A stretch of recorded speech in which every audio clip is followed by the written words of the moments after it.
And what we're going to do today is start off purely by going through the comment section on my YouTube, which I'll be sharing over here in the YouTube live stream. So here's my YouTube channel. Now let's get to the comments section here on YouTube. So boom, share screen. Okay. Boom, boom. Love it. And by the way, if you're on TikTok, please go ahead and drop questions in the chat.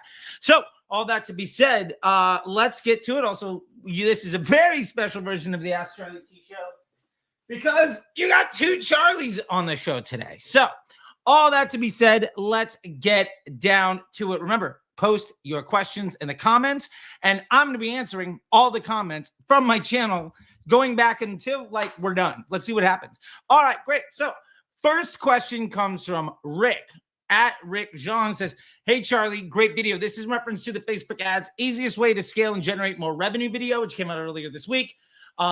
Big video, especially on PSM. So we'll get to that. This is, hey, Charlie, great video. Do you include taxes, shipping costs, transaction fees, and returns per AOV in the cost of goods when calculating the PSM? The answer to that question is, well, we don't. And the honest reason is because those are all variable costs. Taxes are different depending on your market. Shipping costs are different, especially when we have different boxes or different items. If somebody gets one item or they bundle it with a bunch of heavy things, the shipping costs are going to be different. Transaction fees also tend to be different depending on market. If you're sending to the UK versus Australia or anywhere in the States, those are going to be different. Returns are also not something we can project. So these are variable metrics. So we don't include them in our cost of goods when calculating PSM. And for those that are interested, again, PSM is profitable scaling margin. That is lifetime value divided by the sum of CPA and COGS times the frequency of purchase. A great way to think of this is if we know that the lifetime value of a customer is $200 and the CPA and COGS is $40 and the average person buys 2.5 times, well, then we know it basically costs us $100 to acquire 200. So every customer that we get is worth $100, which also means every dollar we spend on marketing results in a 2x return. And if we wanted to get more net new customers, we could invest at least twice as much money and we would still break even. Profitable scaling margin. What is my margin with which I can scale? Super fun. All right. We got more comments on YouTube, but the comments in the live chats are blowing up. So let's get to some of that stuff. Hello, everybody. Dozens of people. Okay, awesome. This is from Charles Holiday on YouTube. Says, how do you optimize for 322 when using lead form for local business? Well, Charles, great name, by the way. It is hard to optimize down to the ad level for a lead ad when you're doing Facebook ads, especially in dynamic creative, because ultimately you can't extract the post ID of a lead form ad. However, what we can do is measure the quality of the leads. And one of the things that I've done repeatedly for big brands around the world, especially when doing lead gen for SaaS companies or for service providers, is let's qualify that lead. Is it a good lead? Is it a bad lead? And generally, we can do that in the way that they've answered the questions. For instance, if you go to my site and you were to sign up for a sales call for the Facebook Ads MBA program, which you'll go to Disruptor School, check that out.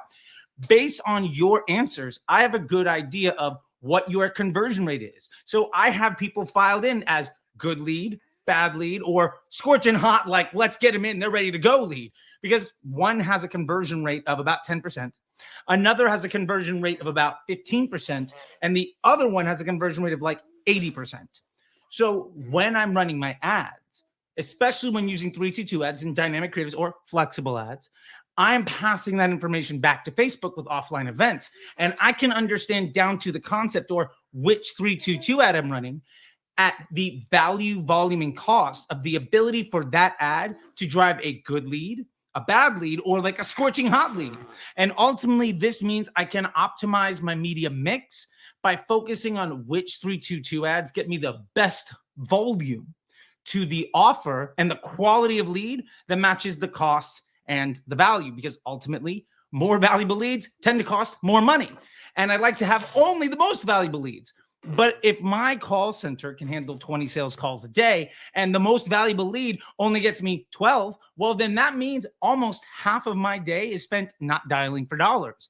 And that's a waste of time and money. So let's load up the rest of the day with some of those good leads. And we can optimize our media mix around what the ads are that are actually live in market to get us the highest value, volume, and cost of our lead generation. From there, that's how we optimize it. Second point, maybe you get people to go to a lead form on your landing page, and then you can just run those when somebody fills that out as a conversion event, and then boom, you're running conversion campaigns. Mazel tov, you're off to the races. All right, and I see more questions loading up, so let's get back to the YouTube comment section. This is also off of the latest video, the Facebook ads, easiest way to scale and generate more revenue. FGA Growth says, how do you measure blended CPA? Is it blended ad spend divided by total orders? Yeah. And really, it's how much money did we spend and what is the volume of transactions that we got? Because ultimately, that's all that really matters. I don't care where those transactions came from, because ultimately, you can't possibly know. You might say, well, I got some from Facebook, and I got some from Google, and I got some from email, and I got some from repeat buyers. Well, fun fact, you have no idea if it was actually Google or email or Facebook that drove those sales, because the average customer journey is weeks or decades long, and you probably spent money on ads on every single one of those platforms to get the sale. And no two customers are the same. And tomorrow that makeup will be completely different. So ultimately, all that really matters is what is the unit value of every transaction and what is the cost to acquire those transactions, so that you can understand the margin of profit on every transaction, especially when we begin to understand how many are net new versus returning. What is the overall volume of profit we're going to get for the rest of that customer journey? And then we can begin to optimize the business accordingly. All right, cool. Hopefully that helps. Awesome. I'm going to go back to the live stream comment section. Forgive me, white dude from the suburbs, and this is not an Anglo-Saxon name, so I'm going to butcher this. Hadjam Takua. Hopefully that's right. I'm almost guaranteed that is not right. But anyway, let's go with it. What to do when your campaign's suddenly not getting results after being good for like a month? This happens, totally happens, and not terribly uncommon. One of the things I would say first is let's not always rely on every single campaign to be successful.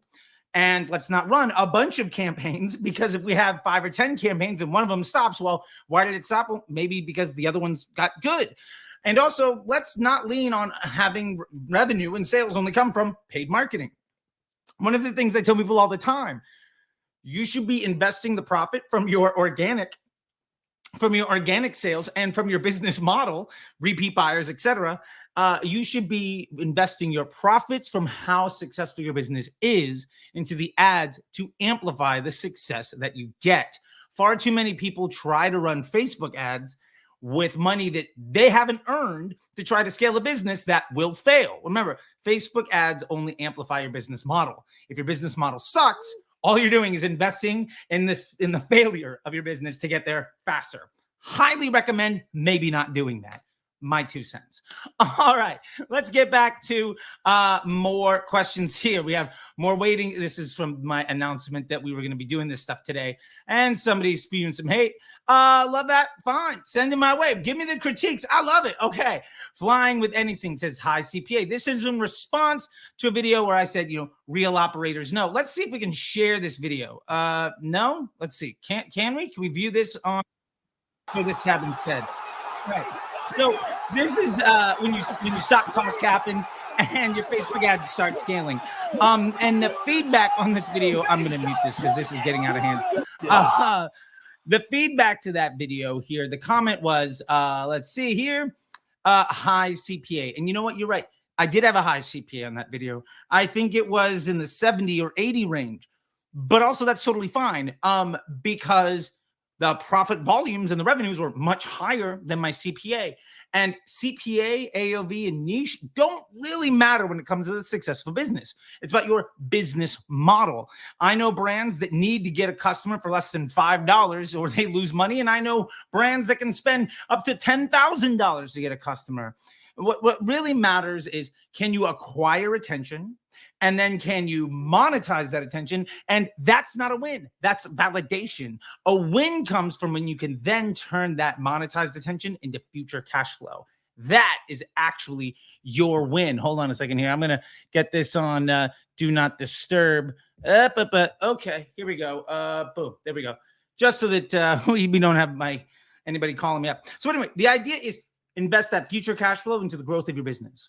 Do not get ahead. And I've helped drop shippers in every niche that I can possibly think of be successful. I've built and scaled and helped other brands scale 7, 8, 9-figure businesses in pet and clothing and software and retail and real estate and fashion and skincare and I mean babies, like literally anything you can possibly think of, because all that really matters is the business model. Can you acquire attention, turn it into cash flow, or monetize that attention and turn that into future cash flow? If you cannot acquire future cash flow, you are selling a product as a salesperson. You are not a business with success as really something that you can count on. So anyway, with that being said, hopefully that helps you. And I'll probably just reply that, hey, check out the live feed. All right, awesome. Where's my mouse? There we go. Okay, cool. So let's keep going. Wow, I got to catch up. Okay, Munib. All right, again, white dude from the suburbs, might be butchering some of these names. Anyway, Munib says, can you tell when starting up a new ad account with one campaign setup? Love that you're using one campaign setup. Literally, like, this is the ideal campaign architecture. I don't know if you can see that on everything. It might be blotted out. Who knows? Folks on TikTok saw it. The folks on YouTube and Facebook, and like, you should know. Check out one campaign. It's the ideal way to set up your Facebook ad account. Anyway, when you set up a one campaign setup, remember that is one campaign per business objective. Do we first start with DCTs and gradually add the winning post IDs into a winning ad set? Yeah. And so for those that want to understand, it looks like we're getting dozens of folks in here, like over 100 now. The architecture for your best version of a Facebook campaign, one campaign per business objective. Let's say I'm trying to sell these wonderful Dad Gang hats. All right. I'm trying to sell Dad Gang hats. All of the hats have the same AOV and the same LTV. Great. Now, and those that may or may not be true, but now what we're trying to do, okay, girl, you can have my hand, is we're going to start that campaign with 2 dynamic creatives, or in this case, 3 dynamic creatives and or flexible ads. And then once we begin to get some winning post IDs, we're going to start to put those winning post IDs into an ad set that is just our winners. And remember, we only need to move ads when we are unable to scale efficiency or volume. Don't stop your creative tests and declare winners and get in the way of the success that you already have. If you can increase your budget because your PSM is good, just do that. One of the worst things that anybody could do is launch a creative test when your results are good. Like, if you can solve the problem of making money, why are you then going to say, great, what I'm going to do now is screw everything up? Like, you don't want 100 ads that drive 100 sales, because if you want to get anybody to buy a second time, you have to be, if you want 10% of people to buy a second time, you have to be right 100 times. That's tough. But if you get one ad that drives 10,000 sales, which is the same volume of transactions, you only have to be right once to get somebody to get your average customers to buy 10% more. The point is, creative testing is generally a liability, and the people that push it generally do that because they're leveraging cost caps and ASC. So they have a depreciating flywheel that shrinks a funnel, that creates a need and a reliance on first order profitability, because they've spent so much time and energy destabilizing the front end of the business that they're unable to acquire that future cash flow. And so the ramifications of bad decision is to then ramp up the thing that creates all of the problem. And that's why most of them are far better salespeople. A good general rule of thumb is most agencies for most disciplines are mediocre at best. And they're far better at landing clients than servicing them. And very few of them actually give a shit about the results of their clients. Hey, girl, would you like to take a nap? Okay. Here you go. Yep. Well, let's get you this. Okay. She's got her, this is not a TikTok shop moment, just awesome at Marshall's. May kind caterpillars. Anyway, there you go, sweetheart. All right. Yeah. All right. She's smiling at me now. Okay. So let's keep going. All right.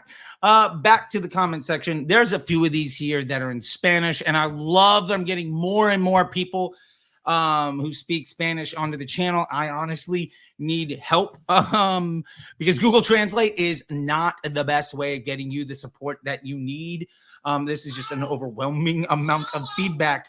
I love it. There's a reason why you're known as Disruptor. Your videos are my obsession. I love this. Let's share this video here real quick. This is how to make 1,000 sales for free. Let's go ahead and see this. Let me tell you the easiest way to make 1,000 sales for free. If you run 1,000 Facebook ads, it all make 10 sales a piece. And then I make one Facebook ad that gets 10,000 sales.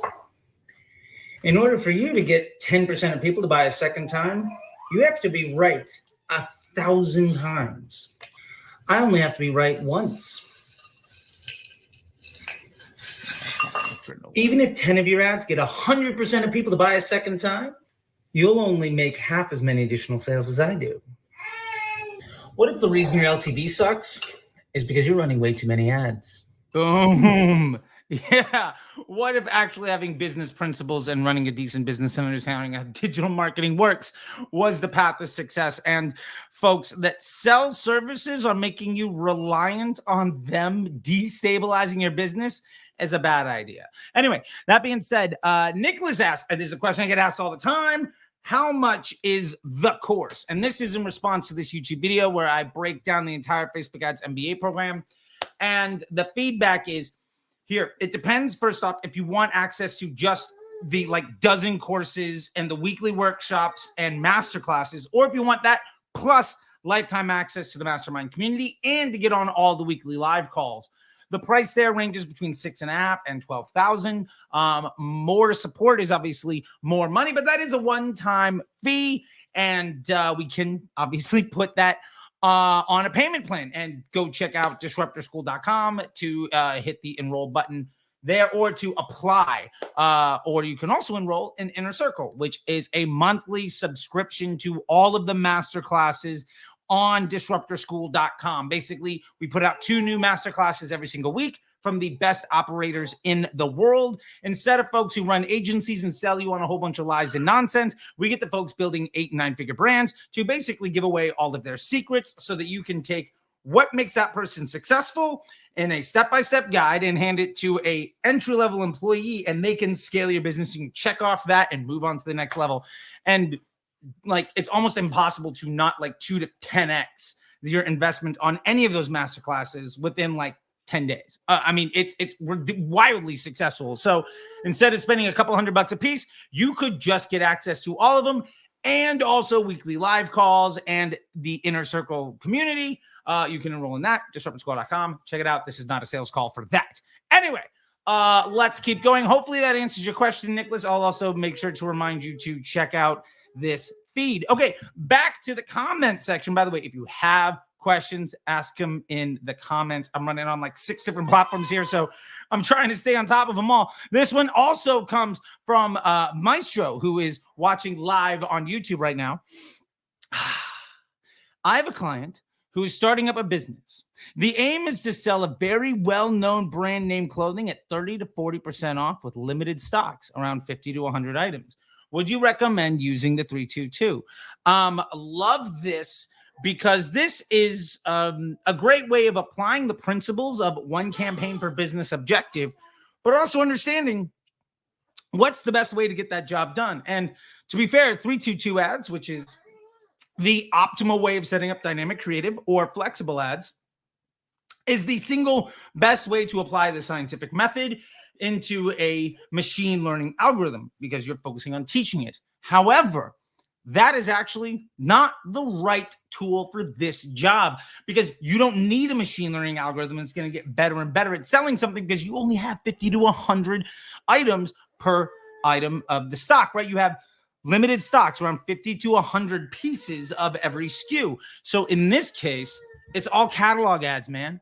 Run the hell out of the catalogs. I have an entire playlist on YouTube about catalogs. And not only that, but there's a great interview that I sat down with Dan Pantello, the founder of Marpipe, and we broke through every single step of what you need to do and what the brands that are spending 50 or 100 bucks a day and what the brands that are spending 50 to 100,000 a day are doing with a whole bunch of things that I literally don't see anybody else talking about. But that's because most people that teach can't do, which is kind of my unfair advantage. I found that, like, I don't want to wake up at 3 o'clock in the morning and have a conversation with the Far East on like some shipping container that's lost in the Pacific Ocean. I just want to help other people be successful. That's my zone of genius. That's what I thoroughly enjoy doing. So I'm like one of the few that knows how to do that actually also teaches. And to be fair, I teach most of the people that do. Anyway, been doing that for a long, long time. The better part of a decade now at this point. So let's take a sip because hydration is essential. And then we'll dive back into some more questions.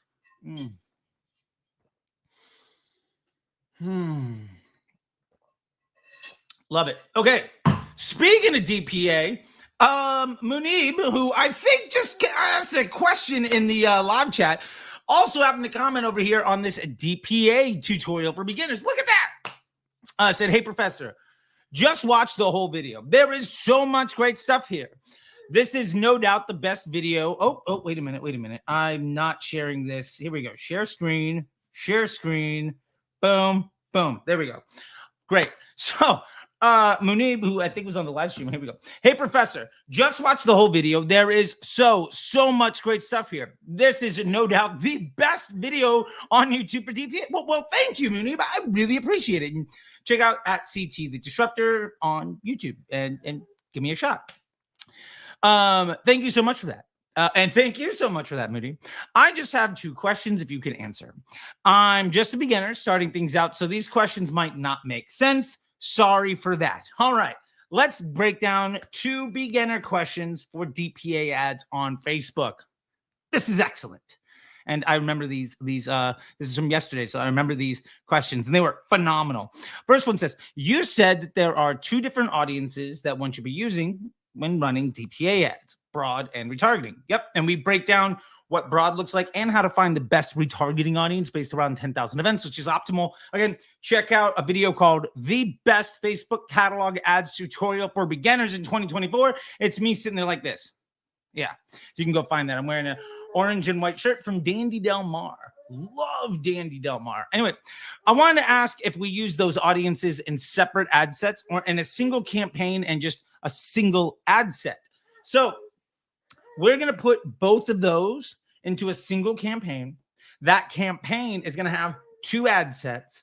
And this is one situation, and I call it on the video, where I'm totally fine using ABO. I'm totally fine managing my budget at the ad set level. And what I'm really trying to do is find the optimal frequency for each one of those ad sets. Some folks chase silly, like made up numbers like ROAS, because ROAS is a complete nonsense metric. And if anybody asks in the chat, we'll break that down. But I've got hours and hours of like why ROAS as a concept is just complete nonsense. And anybody that sells you a service based on ROAS is somebody either A, doesn't know what they're talking about, so you shouldn't hire them, or B, does know what they're talking about and just knows that they're lying to you.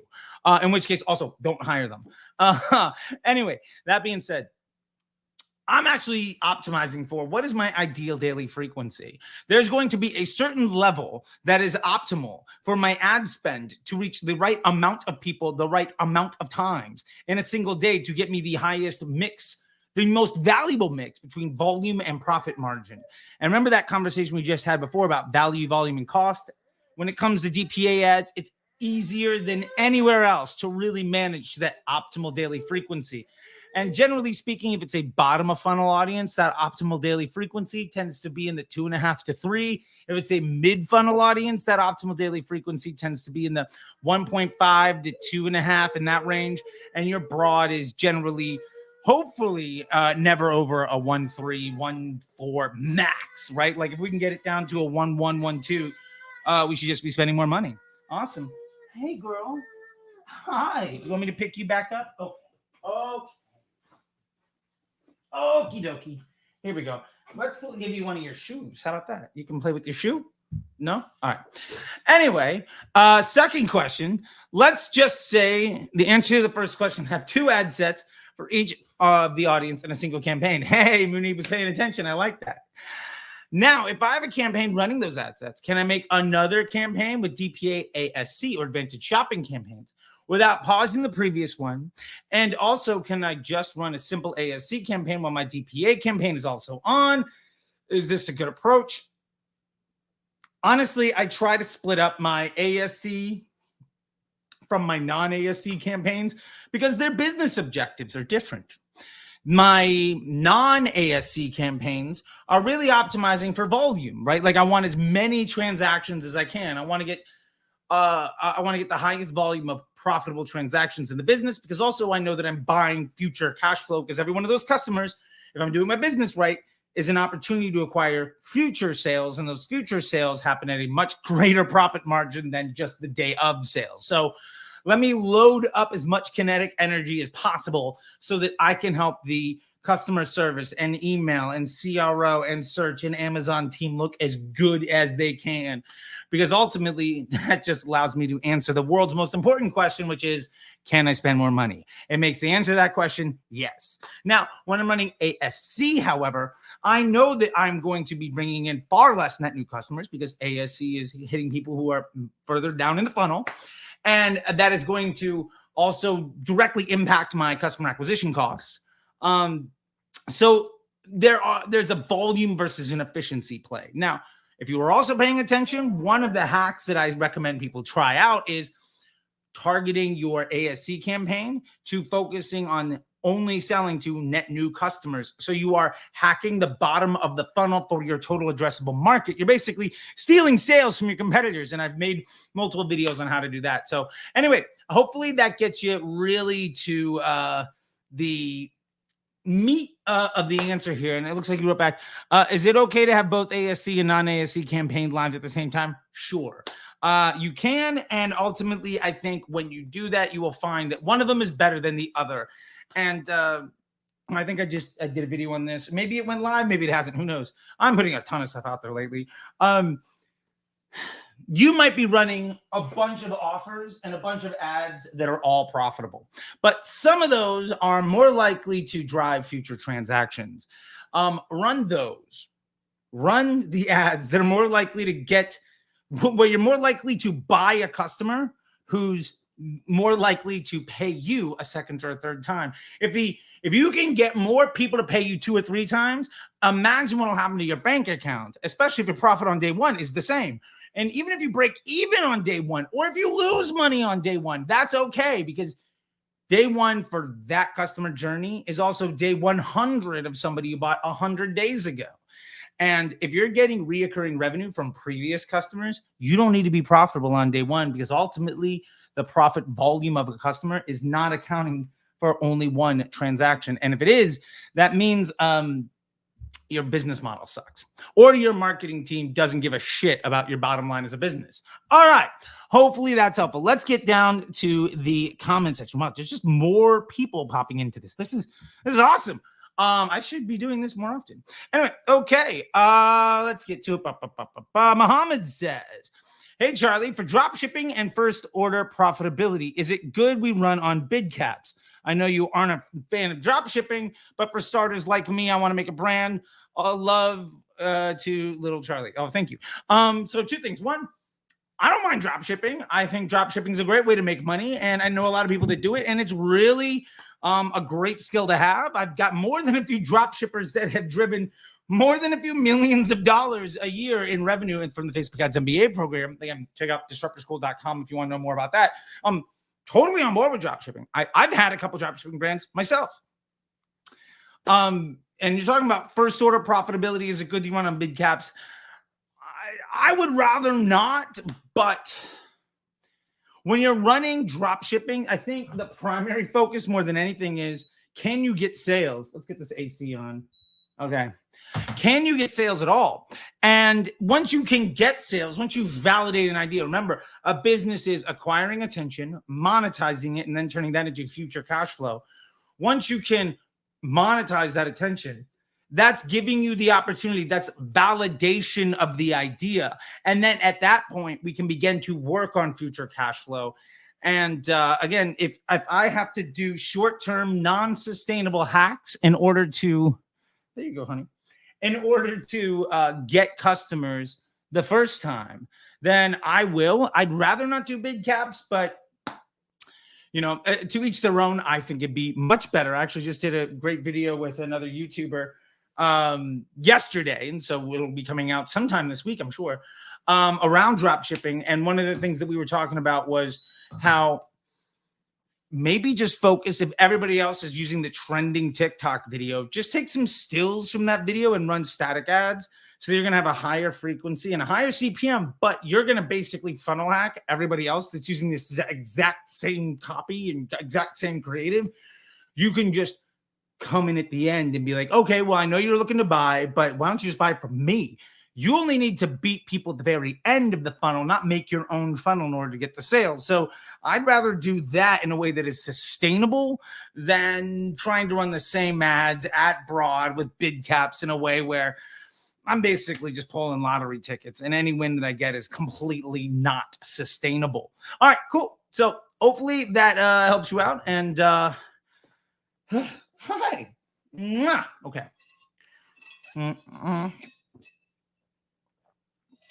Here we go. By the way, shout out to Uniqlo for this amazing shirt. Great coffee, bacon, egg, and cheese. If you've been to Manhattan, you know. Okay, anyway, let's keep going. Okay. So this is another comment from just yesterday, and I get a ton of comments, and hopefully I can do this instead of replying to everybody's comments all the time. I can just do more of these and just be like, check the link, which maybe we'll be doing. Anyway, so this is a comment from YouTube. FM Guadalupe 7473 asks, I started the campaign using the 322 method and 4PI about a month and a half ago. Since I was only running $10 a day, it took about a month for the algorithm to learn and to see my first conversion. Okay, I like you're willing to stick it out. And I spent that month continually improving my landing page. Oh, I love it. Now the conversions are flowing in and getting better day by day. Ha! You're doing all the right things. I love it. So no more tweaking anything. Love it. And just keep raising my budgets twice a week. Love it. All I can say is just do the 322 and 4PI if you're not yet doing it. I only wish that I had found Charlie T earlier. Okay, that wasn't a question. That was just somebody killing it and then giving me a thanks. I got nothing to say other than keep doing the good work, FM Guadalupe, and reach out to me. Let me see if I can't get you a Disruptor School hat or something. If you are FM Guadalupe 7473 and you see this, message me and I'll give you some merchandise from disruptorschool.com and a gift card or two. Let's just get you some more stuff. Let's help you be more successful, right? And as a matter of fact, let's do something right now. Let's do a bit of a giveaway. Okay, so everybody here, if you can go and drop a comment on my last 3 videos on YouTube, just, hey, I love this. Thank you so much. You've been great help. Something like that. And give me a follow or a subscribe. Screenshot that and send it to me. And I'll send you a free Disruptor School hat. Why not? Like, let's do some quid pro quo stuff. And if you're watching on TikTok, you're like, well, what are you talking about? I have a YouTube channel. It's called @CT the Disruptor. There's dozens and thousands of subscribers over there. Go shout it out, and we'll get you some more support, and we'll get you a Disruptor School hat and a gift card for some master classes. Okay, let me help you be successful. Why not? That's what we do here. Okay, Bartov 147 live comment on the feed on YouTube. Okay, thank you, Charlie. When having more focus on testing videos, would a 621 be optional instead of a 322 when the great headline was already found? Love this question. Get it all the time. So remember, a 322 ad is 3 creatives, 2 primary text, 2 headlines. Oh, okay. Here you go. How about you play with your caterpillar? No, you want your shoe? Okay. There you go. So having 6 videos is not a good thing, because ultimately the reason a 322 ad works is because, well, we know that the headline and the copy are not the primary reason of somebody stopping the scroll.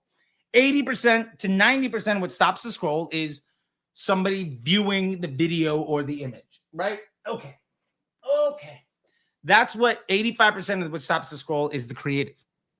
Then the eye goes to the headline, then to the primary text. The reason the 322 ad works is because with the two primary text and two headlines, we're able to A/B test the copy. And the reason that we need three creatives is because we're able to have enough variety to see, does this concept work? But not so much variety that distribution is more or less random. And instead of having a 6-2-1, 6 creative, 2 primary text, and 1 headline, why not have 2 ad sets that have 3 creatives, 2 primary text, and 1 headline? And then it's not which one of these creatives is lucky enough to get spend. It's which version of these 322s, or in this case 321, which one earns spend more than the other, and how much better is it? Instead of saying, is this a winner?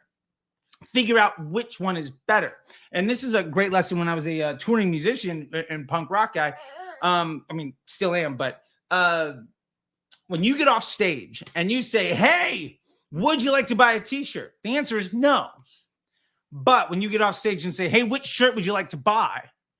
Conversion rate in the moment goes up by 400 to 500%. Asking the simple question of which would you like to buy was the difference between me coming home from tour with a tub full of unsold merch and me having to refill my merch halfway through the tour. One of those meant that I got to eat food. The other meant that I had to sleep in the van. That's real world economics. All right, honey, I'm going to put you back in your little thing, okay? Let's do this. Boom, boom, boom. All right. Okay. Whoop, whoop, whoop, whoop. Okay. There you go. Whoop. Let's get your foot around. Okay. There you go. Boom. Hi. Yeah. All right. It is getting hot in here. Why is my AC not cranking? Come on. Maybe it is. Who knows? All right. Anyway, let's keep going. I think we just did a live one. Man, we're at 170 people live right now over here. Shit. Okay. I love it. I love it. I know TikTokers are like, there's one person here. But look, there's a bunch of other folks elsewhere. And that's great. Okay. So that all being said, wow, it's almost all Twitter too. 160 live people on Twitter right now. Sweet. Okay. Let's get back to the YouTube comment section. Let's see here. How do you know it's giving the winning ad from a flexible ad? The one I'm getting back is not the ad with the most spend, likes, and comments. Okay, so this is in reference to how to find the post ID of any Facebook ad. So first off, let's just play this video real quick so that everybody knows what we're talking about. Of any dynamic, creative, or flexible ad. Refresh this. All right, there we go. Boom. Hey, business owner, did you know that the post ID is the most important part of any dynamic, creative, or flexible ad? Let me show you how to find it in 30 seconds, even if your media buyer said it was impossible. What I want to do is grab the winning post ID from this flexible ad. We're going to hit edit, and then we're going to go over to this fun little button and say Facebook posted comment. All right, now here we're going to hit the timestamp, and we're going to get the video ID. We're going to scroll down, and instead of hitting create ad, we're going to use existing post. We're going to turn off multi-advertiser. And then we're going to scroll down to change post. And in the all post section, we're going to drop in the video ID. And hey, look at that. It knows the ad that came from. Hit continue. And bingo, bango, bongo. We got our ad. Grab the post IDs of our dynamic, creatives, and flexible ads, throw them all in one ad instead of our CBO, and scale to the moon. And there you go. Stupid easy, right? Now, if you want more stupid easy information so that you can level up, just give it a follow. I'll see you on the internet. Bye. There we go. Love that video. And apparently super helpful for folks. So anyway, let's scroll back down to this comment. There's all that stuff. There's all this. Okay, here we go. So how do you know it's giving you the winning ad from your flexible ads? Because you say, well, when I look at the breakdown or whatever, that's not the ad that's getting the most spend, the most likes, the most comments. And my argument is you don't know which ad got the most spend, likes, or comments. So like, well, I'm looking at the columns, this creative and this headline and this primary text. No, it wasn't. It wasn't. So let me help you understand. In a 322 ad with 3 creatives, 2 primary text, and 2 headlines, every headline is 6 ads. You don't know if that distribution is even or not. Every creative is 4 ads. Now, you don't know if 99% of that budget went to one variation or if it was an even split of a 4-way split of all 4 of them. You couldn't possibly know. So my point to that is, for instance, if one creative spent 80% of your budget, let's say it's $800, do you know if any one of those ads actually spent all 800, or what if they all spent 200? Now, where it really gets interesting is, let's say your top spending creative spent 600, and in a 4-way split, they all spent $150. What if you had another creative that only spent 250, but 99% of that spend went to one post ID? Well, that one post ID would probably have spent nearly twice as much as anything else of your top spending variation, because you don't know. So remember, what Facebook is showing you in the preview post is post IDs validated by estimated action rate, and it's giving you the optimal ID to run with. Stop trying to outsmart a machine that's inherently smarter than anybody could possibly be, because it is looking at billions of people and trillions of data points going back over a decade, doing millions of auctions every microsecond. I don't care who you are. You're never going to be smarter than that. So we lean into it instead of letting our ego get in the way. All right, let's get to the next one. This is a live comment on YouTube from SXLF. It's interesting. The YouTube viewers represent the smallest percentage of the live viewers here outside of TikTok, but they also represent the highest amount of commenters. So bring it on. Okay, so sorry, I want to get this right. SXLF on YouTube asks, if an ad stops running profitably, let me, here we go. If an ad stops running profitably, how long do you usually wait until you cut the campaign? This is an incredible question, because the answer is everything about the question is wrong.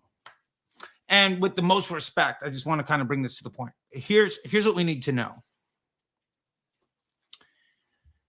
If a single ad stops running profitably, that doesn't mean that your ads aren't profitable. Remember that, oh, hi, Brill Media. Good to see you. What we have to understand is your Facebook ads fill your funnel. Facebook ads grab attention. Somebody goes to your website. Maybe or maybe not, they give you their email address. Maybe or maybe not, they search you on Google or Amazon. And then maybe or maybe not, they see more content from you, they talk to a friend, and they buy. Sometimes turning off the bad ad is the reason that your search volume tanks, your email sales dwindle up, you get no more email addresses, and your profitability goes to shit. Because the idea of saying this ad is the reason that this happened is complete nonsense. That is a lie predicated on the idea of attribution. Attribution as a concept was a sales pitch put together by digital marketers over 30 years ago to get people to abandon television and print, or at least to supplement their out-of-home marketing. And we have to understand that ultimately, it's complete bullshit. 100%, unequivocally, it's bullshit. So, if we know that the attribution is bullshit, then there's no way for us to know that the ad running is the reason that we're seeing a profit or not. And more importantly, what we need to have is a campaign architecture and a platform architecture, simple enough for us to basically say one thing in particular.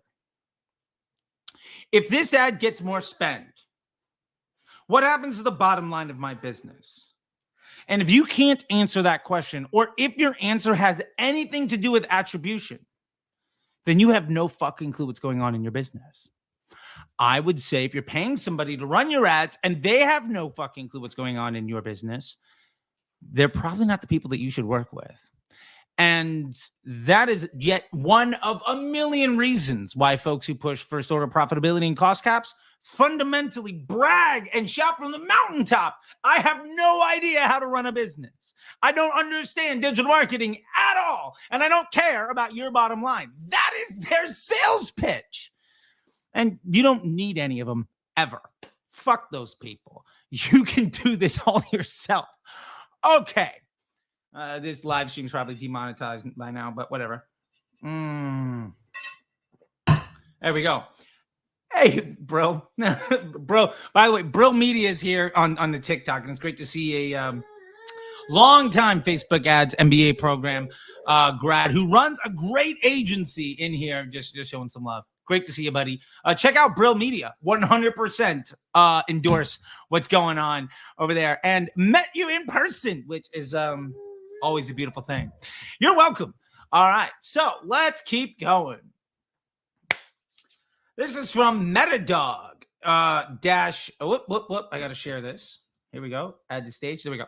This is Metadog H2N from 2 days ago. I have the choice of Advantage Plus optimizations for ad design. Should I leave this on or turn it off for flexible ads? And this is in response to my video, Facebook ads, easier, more profit than ever. I'm talking about flexible ads. And if you're running flexible ads, you can check out that video. It's hyper actionable and super short. I think it's like 7 or 8 minutes.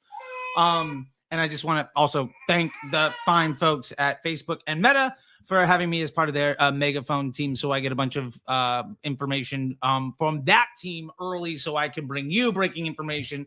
So even though I shot that video before 90% of you get flexible ads, as you bring on board, that video will be ranking higher and higher. So you'll have somebody that has, spent 7, 8, 9 figures on it, teaching you how to be successful. Anyway, so I have the choice of Advantage Plus optimizations for ad design. Should I leave it on or off for flexible ads? And my answer here is, it's hard to say. I'd rather not be more complex. And ultimately, my point is this. It is good to have the platform on your side making optimizations for you. I'd rather do that once I know that I have winning ideas. If I don't have control concepts, if I'm not already scaling my efficiency and ad spend, if I haven't already solved the puzzle, then it's the old concept of shit in, shit out. Trying to polish a turd isn't going to get me a block of gold. So let me get to the gold and then use the machine to really help me amplify the success that I'm having. So hopefully that's better than an it depends or some sales pitch from my scammer cost cap agency where if you cancel your contract, I just sue you. Yeah, I don't care if I'm a former baseball player. I'm going to be a fucking low integrity operator. Anyway, shots fired. Yeah, that dude, whatever. If you know who that is, then comment below. And if not, hey, don't worry about it. Just don't spend $30,000 to some ad agency in the OC to literally pay somebody a couple $100 a week to destroy your business that has never, ever run a business and has never been where you want to be. The media buyer, not the operator. The operator, by the way, great at identifying talent and phenomenal at explaining complex ideas in a way that makes them look smart. Credit where it's due. Very, very good skill set in those spots. All right. Anyway. Continuing here, let's see. Another one from X. Man, I apologize. SXLF. Let me know in the comments. Is that short for something? Can I just credit your entire long name? 400 eyeballs here, by the way. It's 201 people, but everybody's got 2 eyeballs. That is presumptuous of me. You might not all have 2 eyeballs. So 201 souls here. Let's go with that. Love it. Okay. If an ad stops running profitably, how long? Okay, we already answered that one, actually. So my bad. All right. Where are we at? Okay, here we go. Keshav. All right, here we go. Let's remove this from the feed. Okay. Keshav asks, scaling back spend because of fall off in performance. And we're finding that the first day of drop after dropping is good, 30% margins. Second day is barely profitable. And third day is shit. Yeah, Keshav.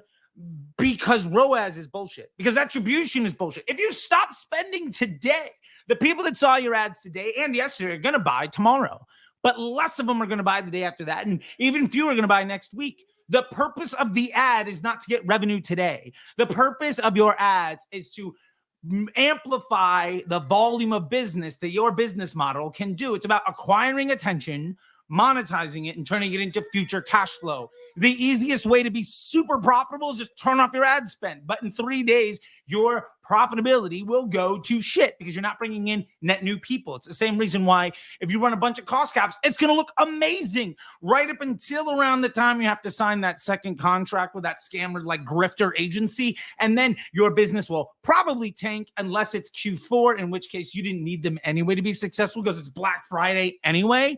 And that's where they, trap you, and then you try to leave and they'll just sue you. The point of all of this is, love it. We're getting some questions on TikTok, by the way, and I'll get to you next. Okay. The point here is that I am not shocked at all that you pulled back performance spend because of drop off in performance. Totally. And I'm not shocked at all that the day after that was hyper profitable. And I'm also not shocked that things went to shit after that. So what it sounds like to me is you are over dependent on paid media. What can we do to improve your organic efforts? And I don't just mean your Instagram or your TikTok account. What can we do to improve your SEO? What can we do to improve your Google search and shopping, for instance, on paid? What can we do to improve your email game? If you're selling a single product, like for instance, I was using this example. Let's say I'm selling AirPod cases, Steeler Nation, by the way, right? Okay. Say I'm selling AirPod cases and it's the middle of July. So of course my performance is going to suck because that's happened for well over 100 years. And you should have known by now that it was going to happen.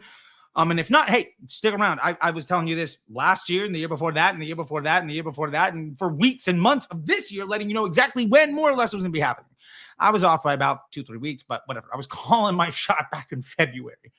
I say I'm selling these AirPod cases and my performance goes bad. Do I have a cell phone case? Do I have chargers? Do I have cables? Can I offer you a vertically integrated product offering so that when my ads don't work anymore, I can begin to look at my Facebook ads as a way of buying leads that I convert into future cash flow with the rest of my business model? Or am I a salesperson complaining that the cost of attention got too expensive? Because ultimately what happens in the summer, we have a supply and demand problem. People are on their devices less often for shorter periods of time. So there's less inventory for you to show ads. Second, anything you're going to sell somebody, they probably already bought from you or your competitor at a discount over the last 100 days. There's no reason for me to pay full price to you today to get whatever it is I could have gotten for a massive discount before. And it's the middle of the summer. I don't have a lifestyle change for another month or so, minimum. So why am I going to buy from you? And if I do want to buy, I'm going to go to the mall or to Amazon where I'm going to get a 30, 40, 50, 80% off sale. So we have a macro and micro unit economic issue around the price of attention and consumer behavior. And it's a business model issue where basically your inability to turn people into future cash flow buyers is the reason that your ads are suffering, not because your ads are bad, but because your ads are unable to wind up more kinetic energy for the rest of the business model. You're defining success as a validated idea instead of a scalable business. And I mean that with all the love in the world. And hopefully I got to all the little fine points in there so you can extrapolate some more stuff. All right, cool. Let's go to TikTok here because I have my phone right below my Sony. Okay, TikTok says, this is user 581-927-267-40439. Have you seen benefit to running reach and video view campaigns with conversion campaigns? The honest answer to that question is I've done it on and off for years. And I have never once been able to legitimately quantify the benefit. That's just the honest truth. I've never been able to sit down and say, oh, this number went up because of reach or video view. It's just so messy. And the budget that you are spending there could almost assuredly be better spent in the bottom of the funnel instead of at the very top. It almost assuredly could be spent in customer service and CRO efforts. There's more effective ways of investing those resources than in scaling even higher up in the budget, in the funnel. So a short answer to that is, I've done this at scale. And believe me, I mean, I've spent $1 million a day. Never been able to prove it. And I've been around for over 10 years. But what I can say is there's almost always a better place to spend that time and energy and that money. So maybe don't do it. Okay. Let's get back to YouTube and get to the next comment. All right. Flying with Anything 27 says, you're a media buyer, Charlie, not a business owner, in response to my Find the Post ID where I open up the video with, hey, business owner, because I'm trying hook testing. So a lot of my videos, the short form, are going to say, hey, business owner, because I want to appeal to business owners, because your creative does the targeting, right? Like I've been saying that since 2018, and I feel like people started saying it last year, and now the grifters have gotten a hold of it to try to sell you on why you should launch 1,000 ads and destroy your business, because they also charge you to make creative. Anyway, fuck those people. I am actually a business owner. I have 2 businesses. I have Disruptor School, where I bring in the best operators in the world to share with you the thing that they're better than anybody else at, so that you can get an entry-level employee to do better than 80% of the people in the marketplace, and you never have to hire out to improve your business ever again. I also have, what's this? Oh, shoot. I'm getting video here. Oh, it fell out. Okay, I'm gonna get yelled at by my wife. All right. I also have Disruptor Agency, which is a brand accelerator program where we take in businesses and specifically improve their paid media, their offer construction, their relationship with the customer to get them to profitability and to faster run rates. We generally work with brands in the 3 to 10 million a year range and get them to the 25 to 50 million a year range in valuation. And that's really what we do there. And we don't work with more than 3 to 4 businesses at a time. If you want to have a conversation with me about that, hey, DM me.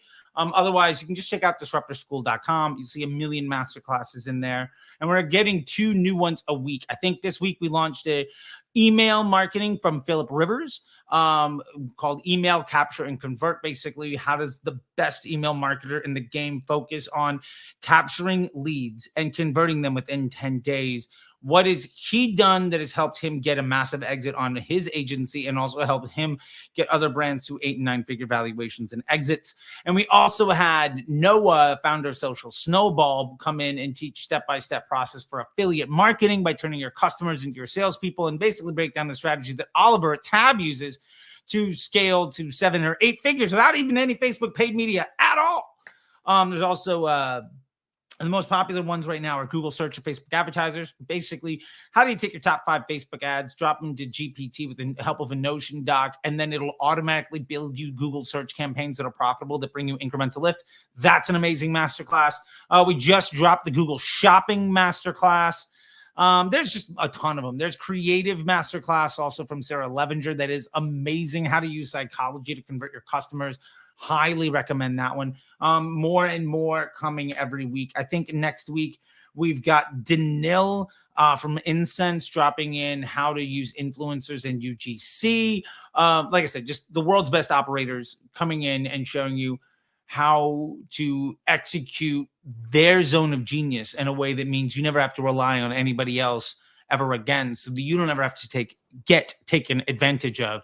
And hey, that's that business. So yeah, I do run a few businesses, and last year both of them had an EBITDA of over 7 figures. So come at me, bro. Whatever. Receipts for days on all of that stuff. And I've shared the receipts in public. I'm live tweeting out every single week every move that I'm making in Disruptor School. and what all my revenue numbers are, and what all my costs are. Like literally every week, line item by line item, every move that we're making and the profitability. Like, what do you want to say? Last month, I think we were $74,000 profit volume. I don't know what you're talking about. Okay. Okay. So let's see this. Boom. Okay. All right. Let's see. We got more questions over here in the chat. So let's get to that. Boom. All right. This one comes from Brett Davies. Hi, Brett. Charlie, you reckon to test in ABO and scale in CBO? Hell no. I don't think there's any legitimate reason for you to be creative testing in an ABO campaign. I can't think of a good reason that running a small scale test where you are trying to leverage low data volume testing figures to determine what got lucky over a short period of time. I can't think of a reason why that's a good way to then begin your creative test. Because to be fair, your creative test isn't an ABO. You're just pre-creative testing everything that you then launch your creative test when that ad gets dropped into your CBO campaign. Because until it's in the CBO, you're not actually, until it's in your scale campaign, you're not actually testing anything. This is why we moved away from testing and scaling campaigns like 5 years ago. I mean, that's 2017 shit. That's 6 years ago. No shit. 7? Holy fuck, it's 2024. Oh my God. Yeah, wow. Okay. That's an 8-year ago. That's an 8-year. Whoa, what is going on here? Hold on a second. We need to do something here. Let's get rid of this. And boom, hold on a second. This. I don't know what's happening here. No. What is this? Okay, we're getting this. We're gonna do yeah, we got it. We got to get rid of y'all here. What's happening here? All right, let's see. What can we do here? Come on. All right, sorry. Hold on a second here, people. We got a bit of an issue on the old on the TikTok here. Let's see. Can we do this? Nope. We're gonna do no. And we'll go ahead and just do this. All right. Sorry. This is great television, I'm sure. Submit, done. All right. Let's see. Selene y yo no, ellos se unieron. Mm. No, yo no estoy en ningún lado. Ellos se unieron y no sé cómo salirme. Yeah, this is good. This is good. What happened here? We got hijacked. That's fun. All right. Well, thanks to y'all. We're just gonna go ahead and say fuck you two. All right, cool. Fantastic. Boom. All right. Well, somehow the TikTok feed got hacked. And fuck those people for ruining everybody's good time. All right. Well, whatever. Cool. Let's nope. Give me 1 sec, everybody. I apologize. We're gonna do this. We're gonna come back and boom. Sweet. We're just coming right back at it again. Back at it again like tag team. I appreciate that like nobody left during the Twitter and the YouTube. Yeah, watch a 40-year-old dude like get hijacked on TikTok and then just be like, yo, how the fuck do I boot these people? Anyway, let's get back to it. Okay, so yeah, Brett, I hope that answers your question there. There's no legitimate reason to be doing creative testing in an ABO and then launch a scaling campaign. You should just launch your creative test in the campaign because otherwise, here's the problem. When you launch your creative testing in an ABO and then you go to a scaling campaign, the winner from that ABO is, let me give you an example. Say I want to sell 10,000 cases of Girl Scout cookies.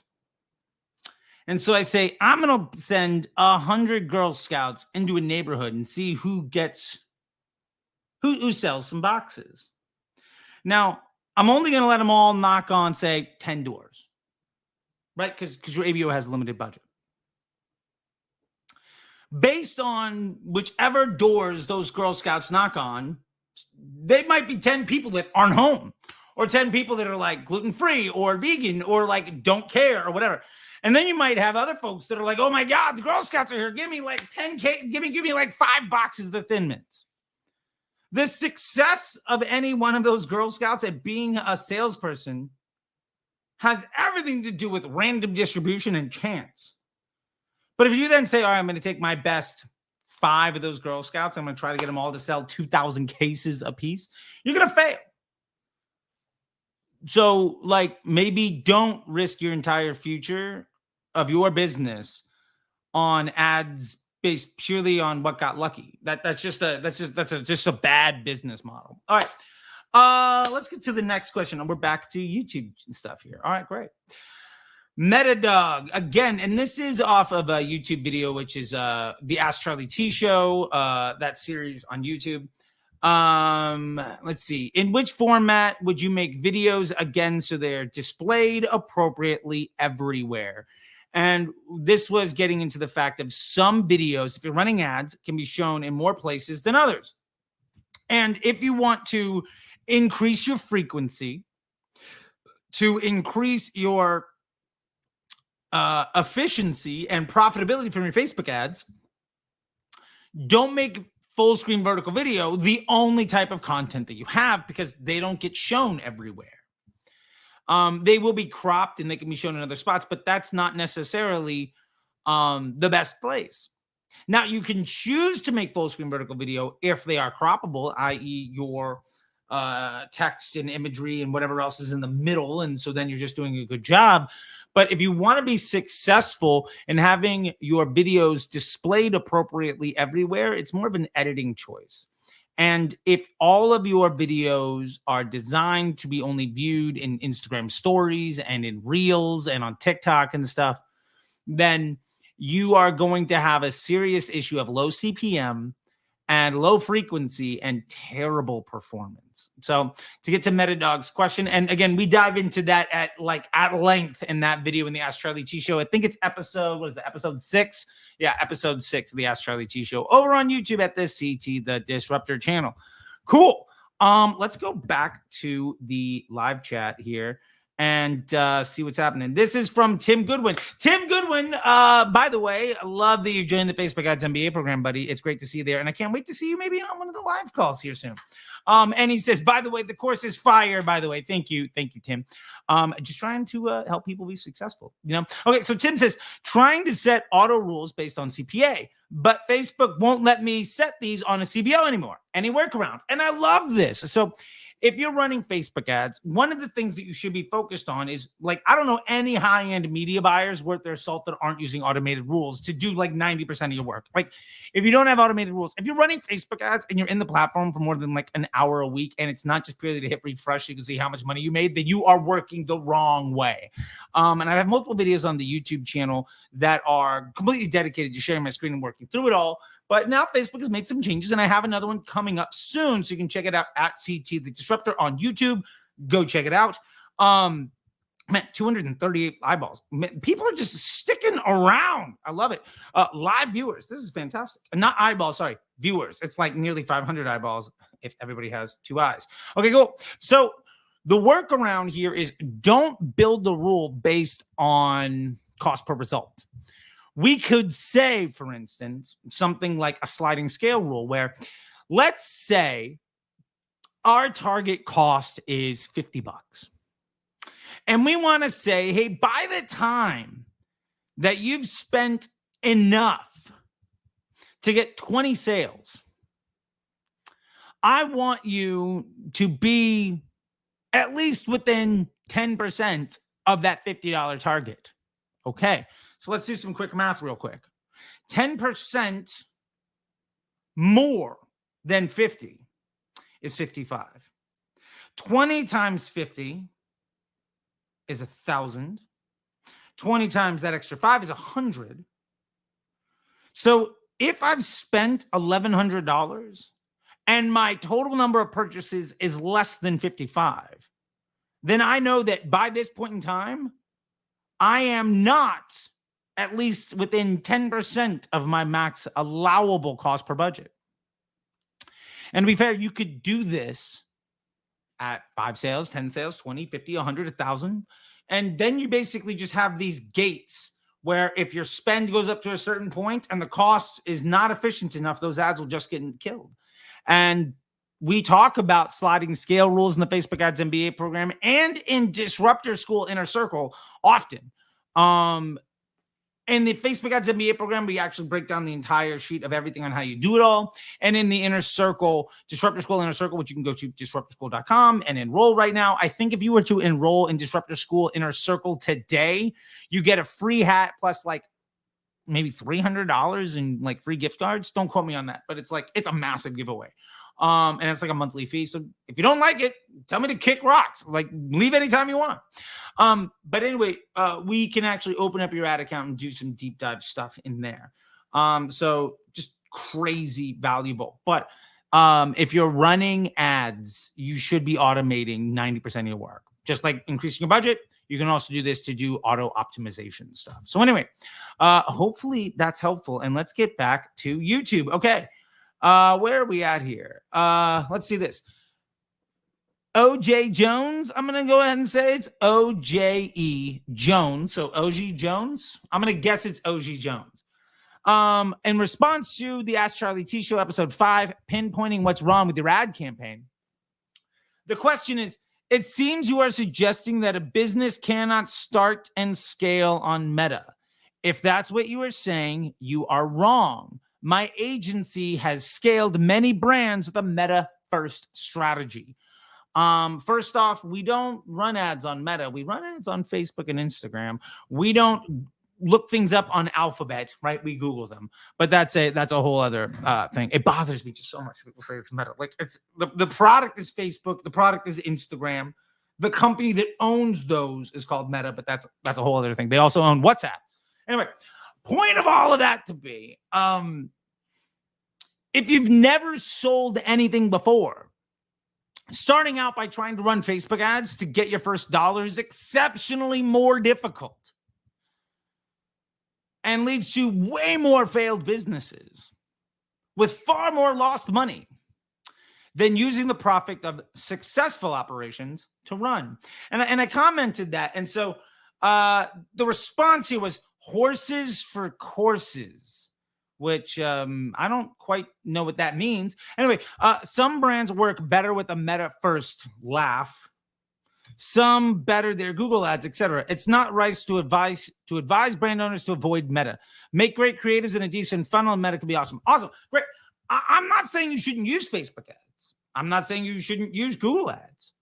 I'm saying that if your business is shit, running ads won't fix the problem. And if you run an agency, odds are people are not hiring your ad agency to help them earn their first buck. And the point of the lesson in the video, in the Q&A session, then that Ask Charlie T episode, I think, is from a live Ask Charlie T show that I did inside the Limited Supply community, Nick Sharma and Moise Ali's community, which I'm a proud member, and I do a weekly session there once a month, pretty much at this point. I'm not saying you shouldn't run them. I'm saying that if you don't know how to make money, running ads to the thing that is already unsuccessful probably won't make you successful. If the secret to success for your business is I just need to run ads, then you've already failed. Right? Like, you don't see anybody go on Dragon's Den or Shark Tank saying, I've got a great business idea. Give me 10% for a valuation of $1 million. And all I need is your time and your money and your staff. I mean, you might see people say that, but the overwhelming response from every one of the sharks or dragons is, get the fuck out of here. Nobody ever gets a deal when all they need is somebody else to do all of the work, because the failure rate is like 99 out of 100. If you don't know how to make money, then spending somebody else's money to amplify your lack of skill won't fix the problem. Facebook ads don't make sales. Facebook ads earn attention. Your business gets the transaction, and a good business model ultimately turns that into future cash flow. And then the profit volume of that future cash flows that you add back into ad spend, that's how you scale a business. I mean, it's pretty straightforward. And there are plenty of people who disagree with that. They're objectively wrong at basically every step of the way. And so far, every single person that I've ever offered for years to come on camera and have a conversation with me about that, or invite me to any of their stages to talk with them, or go into their communities to take questions of people, every one of them has declined. And to be fair, if somebody's kung fu was stronger than mine and offered to come and help my students not need me anymore because being a low integrity operator was my only way of being successful at paying my bills, I wouldn't want them around either. That's my 2 cents.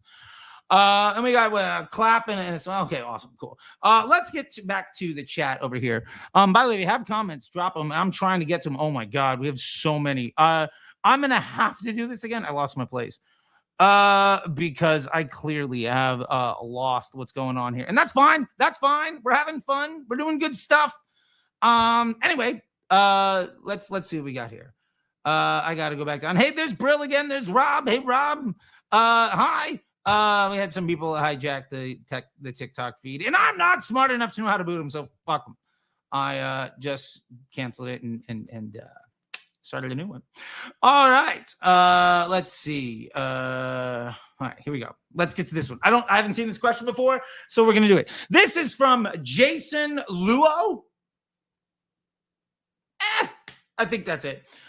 Forgive me. I just don't know if I said that name right or whatnot. What's a good ratio for purchases and add to carts? I have 120 purchases so far this month, but like 100 or 220 add to carts. Jason, that's phenomenal. You have over like 50% of people who add to cart purchase, or more appropriately, because Facebook now only sends the last action. What you have is 340 people added to cart. And of that, 120 people purchased. So you have a great ratio, like 2 to 1. That's excellent.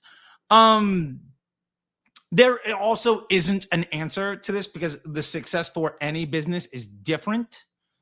But I don't really care what the ratio of purchases to add to carts is. What I care is my ad spend less than my revenue? And let me go ahead and add my operating costs to that. If my revenue is greater than my operation cost and ad spend, then I'm making money. And if I'm making money, can I invest some of that profitable scaling margin into the growth of my ad spend? And if the answer is yes, well, fantastic. Off to the races. Don't change anything in your ad account. Just add more budget. Or shift around the spend that you do have if you're not quite there yet. Brill's watching on YouTube and TikTok. Thanks, Rob. I appreciate that, buddy. I do appreciate that. I can't see who's watching. I just apparently at like 200, nearly 250 live viewers. I should be doing this more often. Maybe I'll do this instead of launching some YouTube videos like once a week for a while. We'll just have some fun and hang out. Or maybe what I should really do is get like the super chat situation going, and then just like we'll make a community. I don't know. We'll have some fun. If anybody wants to help out with that stuff, DM me and we'll see what we can do. Be better than me at this thing, and then I'll offer you an opportunity where your job is to help me write you bigger checks. All right? Offer submitted to the universe. Let's just help more people make more money. All right, cool. So let's go back to the stage. Where are we at here? Okay. So this is from Nicole Sharon Barnes, 659, 3 days ago. And this is in response to Facebook ads, profit and scale made easy with flexible ads. The video that went up, I think last week on YouTube. It says, hey, Charlie, is the future of all of this that we will abandon the PG in our testing campaign? I'm thinking that she means proving ground. Instead, we release one flexible ad per ad set. Love that. Yes.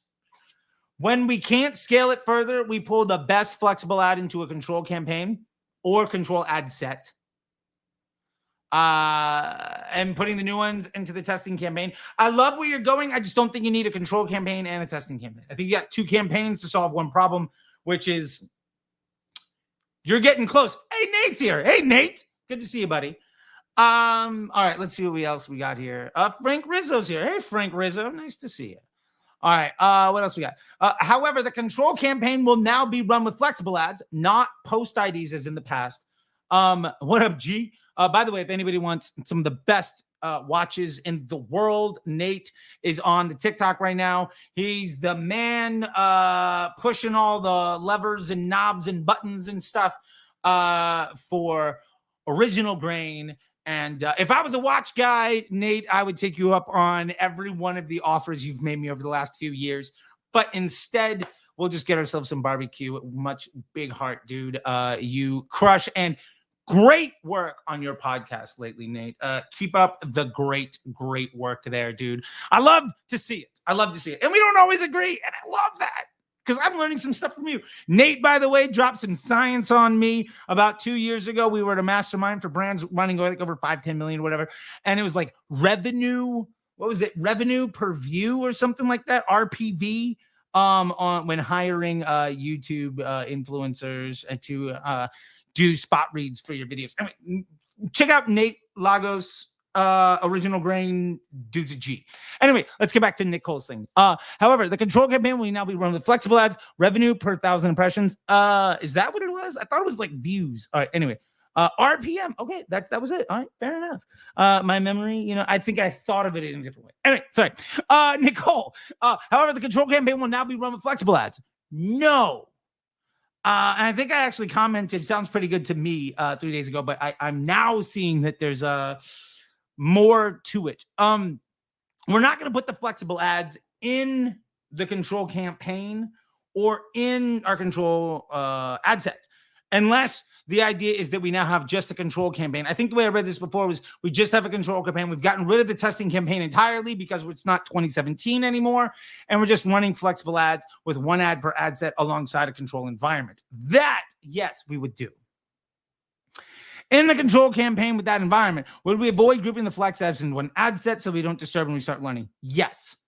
Lots of news. Thanks for helping us guide through. Nicole, I'm going to go ahead and reply to your comment on YouTube with a link to this video, because I think I may have steered you wrong with my response. Okay, there we go, right? I was wrong. I'm a human being, and I was wrong. Okay, cool. Let's keep things going here. Is my do not disturb still on? No. Okay, cool. Because I'm gonna.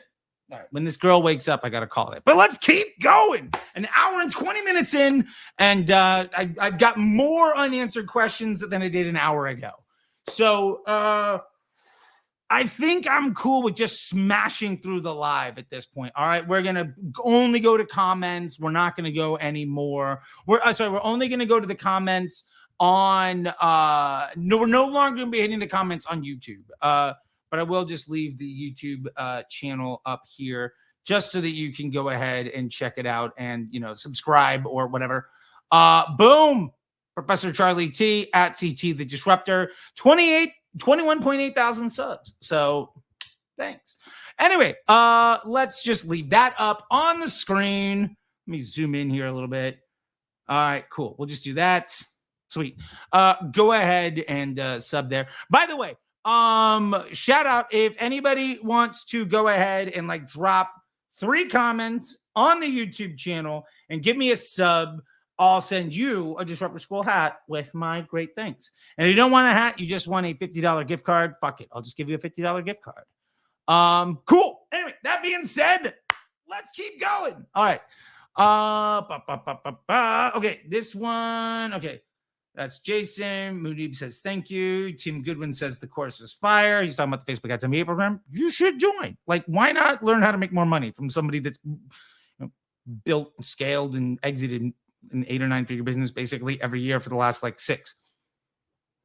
Why not? Okay. Tom. Oh, Tom. I recognize this face. Tom says, new DDC, new direct consumer brand here. Finding my feet with Facebook. Thanks. And doing email with my own list. Love it.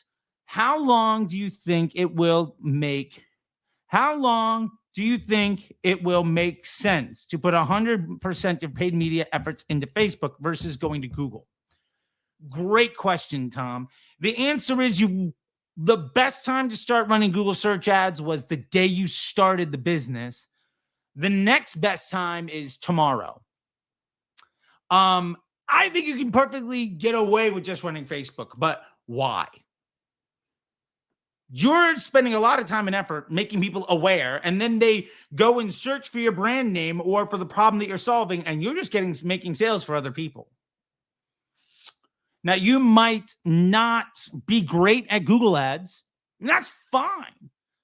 Tom, DM me, and I'll give you $100 off gift card, or I'll give you $100 off code for the Google search campaign masterclass on disruptorschool.com. In fact, anybody that wants to get the Google search for Facebook advertisers masterclass, you DM me right now. I will give you a $100 code so that you don't have to pay full price, so that you can be running Google search campaigns in like 45 minutes. Like literally, like I remember I got that when that masterclass went live. I ordered a car to my house in LA to go to a Geek Out event.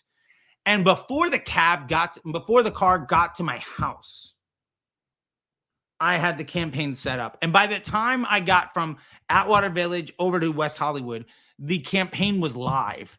And by the time I went home, I had driven sales that had paid for the Uber ride. And ultimately, based on $100 off, it would have paid for the masterclass. So mazel tov. Like it's like, I'm only charging enough that it's stupid for people not to spend money because it's profitable on day one. Like, why not just make success easier for people? Anyway, to get to your answer, Tom, I'm going to also completely disagree with what I just said. If you find that you don't need help because your efficiency is strong enough to continue raising your budget, then just raise your budget on Facebook. Don't solve problems that you don't necessarily have by doing the things that you're supposed to do. You're just not there yet. Oh, okay. Little girl is waking up. Hi, Charlie. Yeah. Okay. We'll do one more and we'll call it a day. All right. Okay. I think maybe one more is out of the question. We got a lot more in here. For right now, I'm just going to go ahead and do a little bit of, we'll get into one other thing here. I just want to drop in first off and say thank you. This is, by the way, Disruptor School. If you want to jump in here, you can check out the Facebook Ads MBA program. This is what everybody's talking about. This is how you can learn how to build 7, 8, and 9-figure businesses. This is literally everything. The standard version comes with a 1-hour call with me. You get access to the mastermind community. The premium version comes with a 1-hour call, access to the mastermind community, live access to all the weekly lectures, all of the Disruptor School masterclasses, the MBA bot for 24-hour support, discounts, partnerships, the core curriculum, the weekly lecture series, videos. Again, all the masterclasses, unlimited access to the library for all the ebooks and SOPs, the predictable profit scaling blueprint, all of our how-to tutorial walkthrough videos, and how to build a winning Facebook ad account course. That's in the premium version. The standard basically comes with all of that, but you don't get the discounts, you don't get the bot, you don't get the live access to masterclasses or weekly lecture series, you don't get access to the community, and you don't get a 1-hour onboarding call with me. But anyway, check all that stuff out, and don't forget to shop the school. There you go. There's all sorts of fun stuff in here. I highly recommend you check all this stuff out. This is the masterclass I was telling you about before. The Google search for Facebook advertisers. Message me and I'll gladly give any one of you $100 off the sale price of this thing right now. And for those that just want to try something out, I highly recommend this. I've marked it down for $1,000 to $50 a month. This is my entry level. If you don't know if you should trust me or if you just want help making your Facebook ads easier to understand and profitable, jump into this. And it's everything that you need. It's quite literally how to set up your hero offers, how to set up your profitable scaling margin, how to set up your campaigns to scale, and understanding how Facebook works, how to do creative testing, how to automate everything. Like literally step 1 through 3 on every discipline that you need to go from I don't know what to do to I'm scaling my business and I'm ready to invest more is in this. And it comes with the Disruptor bot for 24-hour support. And the bot is basically like ChatGPT, but it's been trained off of over 10,000 hours of video and pages from all of the guest speakers in Disruptor School, all of the master classes. It's updated multiple times a week. And at $50 a month, it's literally just there to help make success easy. And we're adding a community. We're adding to a community of folks, and there's been over 2,000 folks that are in there. So all that being said, thank you all so much. Okay. And from Charlie and me, we wish you all the very best. And I'll see you on the internet.